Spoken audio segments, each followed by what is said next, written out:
Once upon a time, in a valley surrounded by silent forests and rivers that whispered ancient songs, there lived a young man named Elias.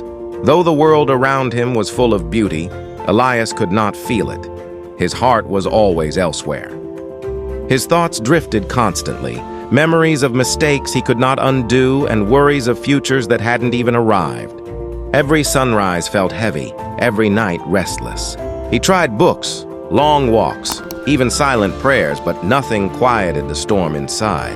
One morning, an old traveler passed through the village and stayed at the edge of the forest in a little wooden hut. They said he once traveled across continents, studied in temples, served in wars, and yet now, all he wanted was solitude and silence. Curious and desperate, Elias went to see him.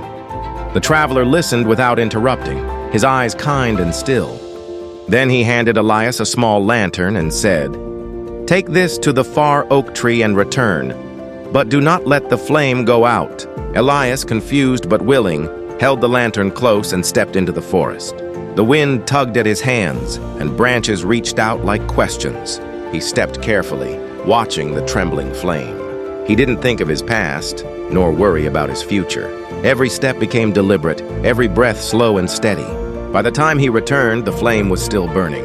The traveler smiled. "You see," he said softly, "for the first time your mind walked with your feet. You weren't lost in yesterday or trapped in tomorrow. You lived this moment fully."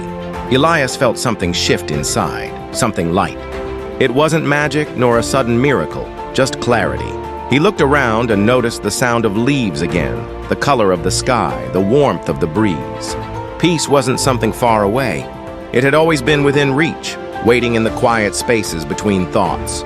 From that day on, Elias didn't try to chase silence. He simply met the moment as it came, with presence.